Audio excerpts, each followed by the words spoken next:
Hello everyone. कैसे आप सब लोग कैसे हो? आज हम ज्योग्राफी के 9th स्टैंडर्ड फर्स्ट चैप्टर पढ़ने वाले डिस्ट्रीब्यूशनल मैप्स।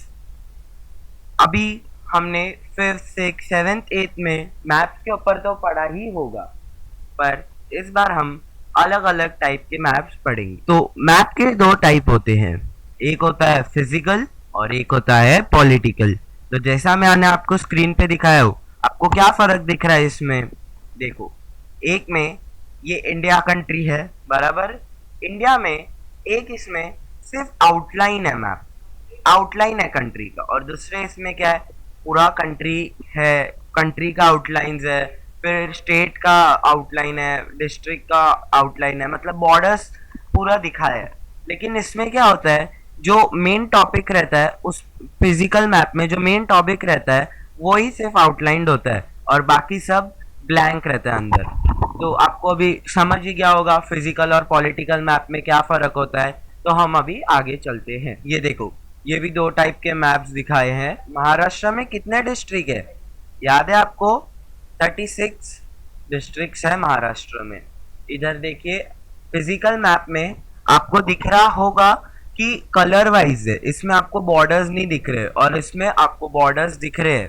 ठीक है, तो अभी तो आप अच्छे से समझ गए हो फिजिकल और पॉलिटिकल मैप क्या है। तो हम आगे चलते हैं। The main aim of map is to show the location of a place and distribution of variables.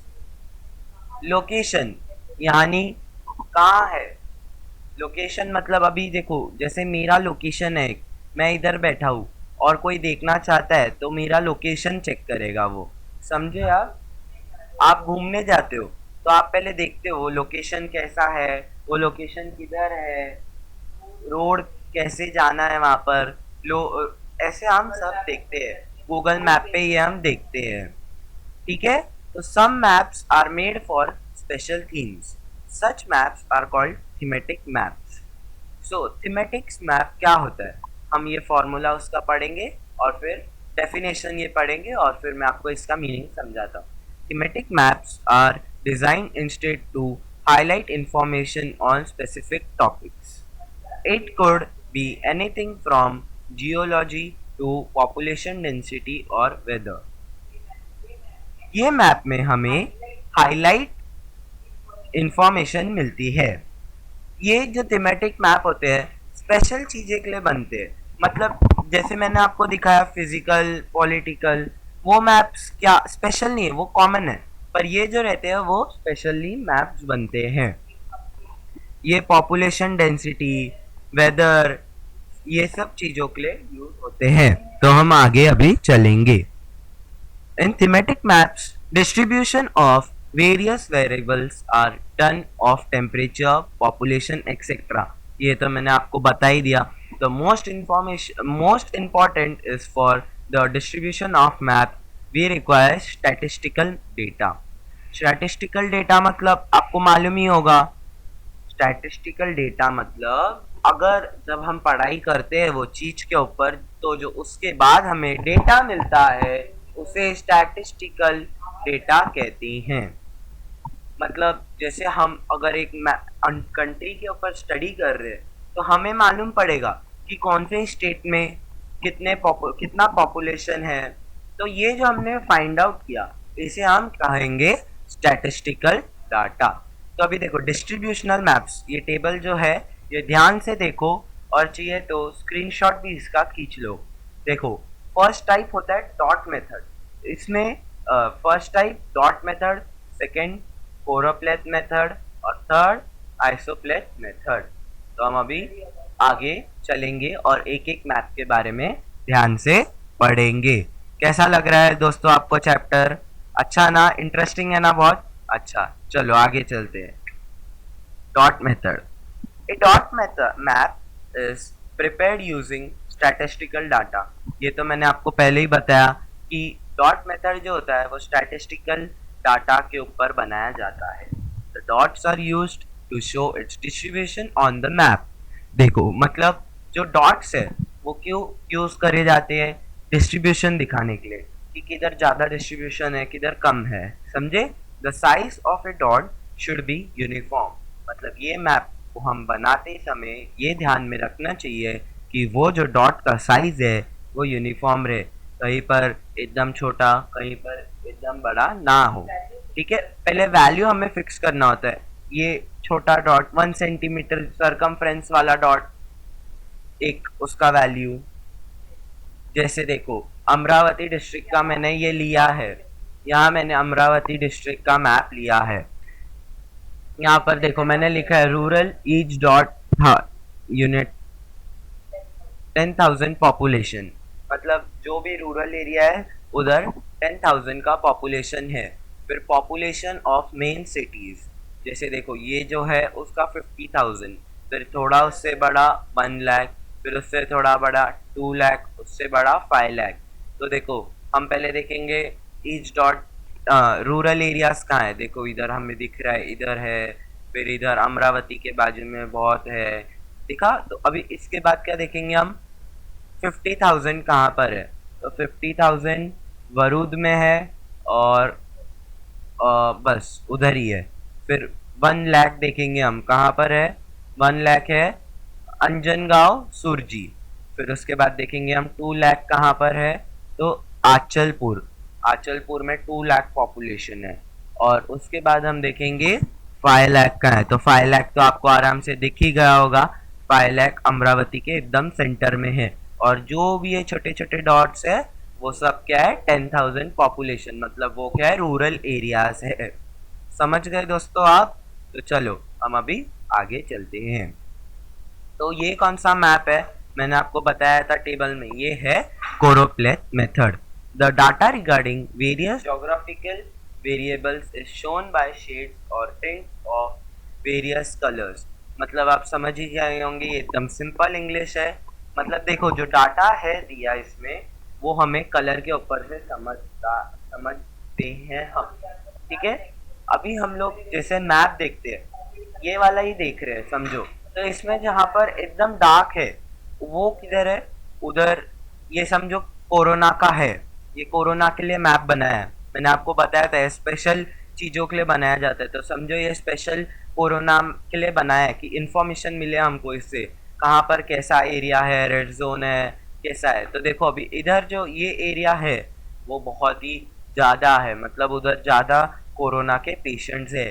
फिर धीरे इधर थोड़ा लाइट है, फिर इधर ऑरेंज, फिर ऑकर कलर, फिर लेमन येलो कलर, ये सब इसमें बताया है। The data used for different variables is obtained through various processes such as measurement, surveying etcetera. ये जो डेटा है ये पूरा सर्वे करते हैं। Only one value is given to one sub administrative unit in a region. The smallest and the largest values of the given data of the variable are taken into consideration. जैसे कि इसमें हम सिर्फ Covid के बारे में study करेंगे, तो इसमें हम किसी और डिजीज के बारे में डिस्कशन कर रहे हैं क्या? नहीं। और ये मैप का ही क्या है, सिर्फ कोरोना का, ये है क्या दूसरे डिजीज के लिए जैसे मलेरिया वो सब के लिए? नहीं। तो ये क्या है, इसमें एक ही टॉपिक लिया जाता है। ठीक है, इसके 2 टाइप होते हैं, तो कोरोप्लेथ ए एंड कोरोप्लेथ बी। तो ये मैं आपको आगे दिखाऊंगा। ये देखो ये है ए मेथड। तो देखो फिर मैंने अमरावती डिस्ट्रिक्ट लिया है, इसमें देखो यहाँ पर आपको ये दिख रहा है टेबल, ये टेबल बहुत इंपॉर्टेंट है। देखो 101 to 200 एकदम बेबी पिंक, फिर 200 to 300 थोड़ा डार्क, 301 to 400 फिर थोड़ा और डार्क, और 400 जो है वो बहुत डार्क है, मतलब एकदम ज़्यादा है उधर पॉपुलेशन। ठीक है, तो अभी देखो हम ये देख के आप इजीली बता सकते हैं कि कहाँ पर सबसे पॉपुलेशन कम है और सबसे ज़्यादा कहाँ है।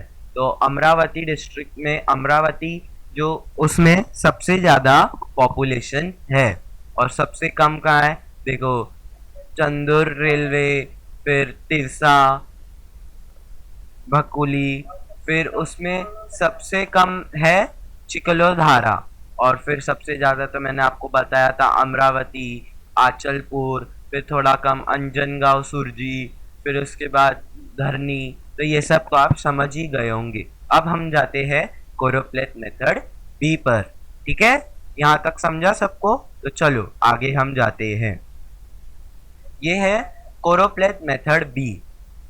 इसमें वही है, हमें वही समझना है, सब सेम है। बस इसमें क्या है, कलर्स की जगह हमने स्टैंडिंग एंड स्लीपिंग लाइन ली है, समझे?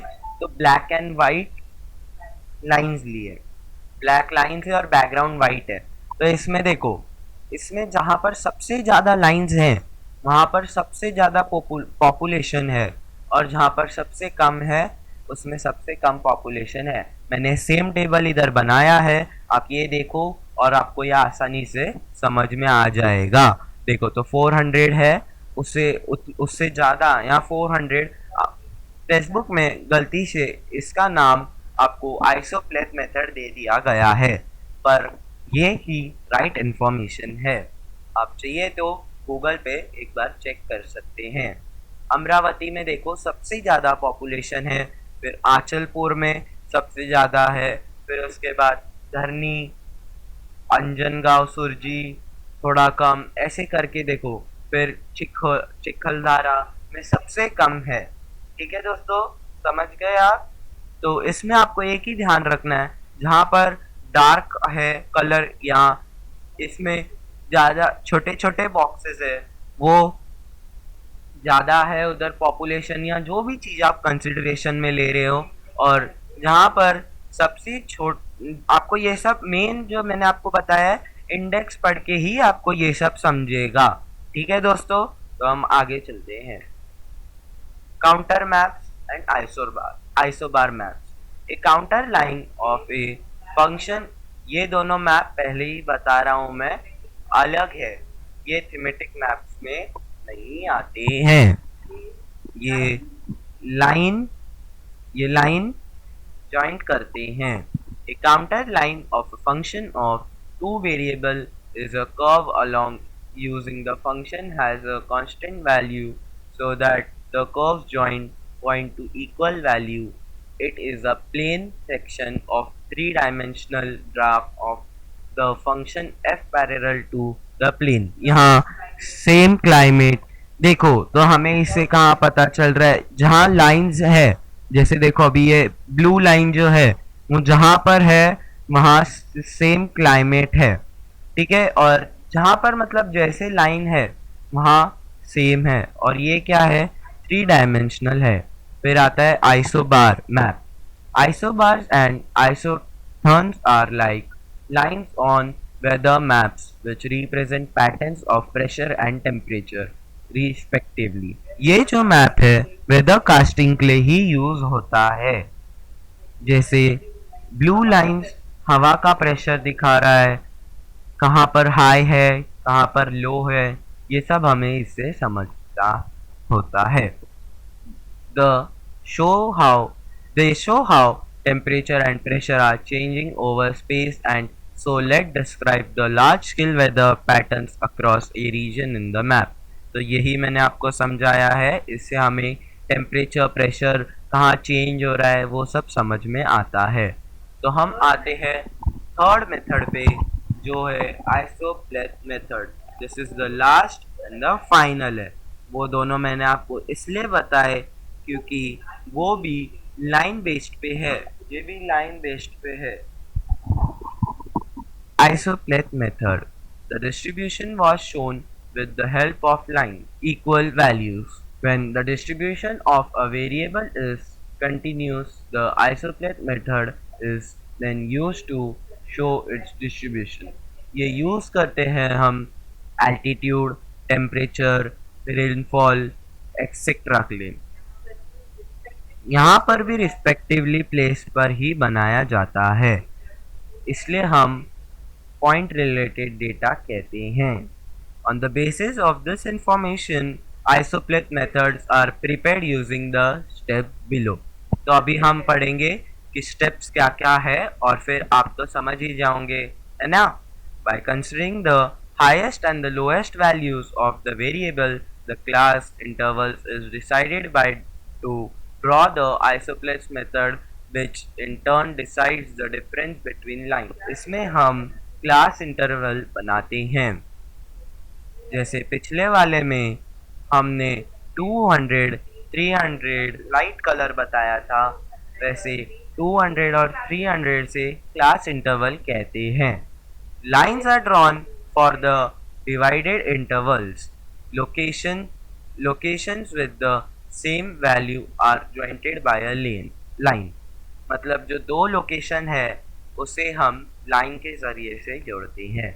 Following conclusions are drawn on the basis of the maps prepared in such a way। इसमें याद रखिए कि अगर लाइन साथ में है तो वहाँ पर ज़्यादा फर्क नहीं है, लेकिन अगर लाइन बहुत दूरी पे है मतलब उसमें क्लास इंटरवल ज़्यादा है तो उनमें फर्क है। हम आगे चलते हैं। ये फिर आया हमारा अमरावती का डिस्ट्रिक्ट का मैप। तो इसमें देखो हम क्या पढ़ रहे हैं इसमें कि एवरेज रेनफॉल किधर है और ज़्यादा किधर है। तो देखो ये जो लाइंस है इससे हमें समझ में आता है कि क्लास इंटरवल्स, ये जो स्पेस है बीच में मतलब जो दूरी है इनके बीच में उसे ही हम कहते हैं क्लास इंटरवल्स। देखो इसमें फ़र्क यहाँ पर 1300 है, ये जो लाइन है ये 1300 फिर 1200 मतलब 100 के फ़र्क पे है लाइंस, ठीक है। तो 800 और 1300 के बीच में पूरे 500 ml का फ़र्क है। मतलब इधर बहुत ज़ोर से बारिश आ रही है ये एरिया में, तो 800 मिलीमीटर जिधर है उधर कम बारिश आ रही है, ठीक है। तो हम इसमें मैं आपको ये बताता हूँ कि देखो जो 900 ml जिधर बारिश आ रही है और इधर जो है लाइन, इनके बीच में बहुत बड़ा क्लास इंटरवल है और इनके पूरे एरिया में 900 ml रेन आ रही है। समझ गए दोस्तों? तो हम अब आगे चलते हैं। तो देखो ये मैंने नंदुरबार डिस्ट्रिक्ट का मैप लिया है। इसमें देखो ये इंडेक्स जो है वो सबसे मेन है, इसमें आपको पूरा ये पढ़ना है। देखो very high, high, moderate, low, peak, ghat, river, railway, lake reservoir, district headquarter, taluka headquarter, other, taluka boundary, national highway, other highway. इसमें ये सब कुछ आपको दिखेगा। देखो वेरी हाई किधर है, देखो आपको ये दिख रहा होगा सतपुरा माउंटेन के इधर ये सब है। फिर हाई उसके ही बाजू में है, फिर मॉडरेट थोड़ा उसके बाजू में है, फिर लो तो आप देख ही सकते हैं बहुत जगह पे है। अगर मैं आपको रिवर नर्मदा किधर है तो आपकी नज़र सीधा ब्लू लाइन पर जाएगी। पीक कहाँ है हमें ये भी पता चल रहा है, देखो यहाँ पर है एक पीक है, समझ गए। फिर घाट किधर है, हमें घाट भी दिख रहा है उसके इधर ही। फिर हमें रिवर्स तो दिख ही रही है एकदम आसानी से। रेलवे जो है ये दिख रही है। तो आप समझो कि ये जो इंफॉर्मेशन इंडेक्स में दी जाती है उससे हमें पूरा मैप स्टडी करना होता है, समझ गए। और ये जो है मैंने आपको एक इंफॉर्मेशन दी है, इस पे आप घर में ट्राई करो, एक मैप बनाओ, कैसे बना सकते हो वैसे ट्राई करो। डॉट मेथड, आइसोप्लेस मेथड, कोरोप्लेस मेथड, तीनों मेथड पे ट्राई करो बनाने के लिए, ठीक है। देखो जैसे मैंने दिया है तालुकास और रूरल पॉपुलेशन 2011, तो देखो जो भी तालुकास है उसमें पॉपुलेशन कितना कितना है वो मैंने आपको बताया है। चलो दोस्तों आज के लिए इतना ही, कल हम दूसरा चैप्टर पढ़ेंगे, सेकेंड चैप्टर, ठीक है दोस्तों। बाय। अच्छा लगा तो लाइक, सब्सक्राइब, कमेंट करना और बेल आइकन को प्रेस कर देना। बाय दोस्तों।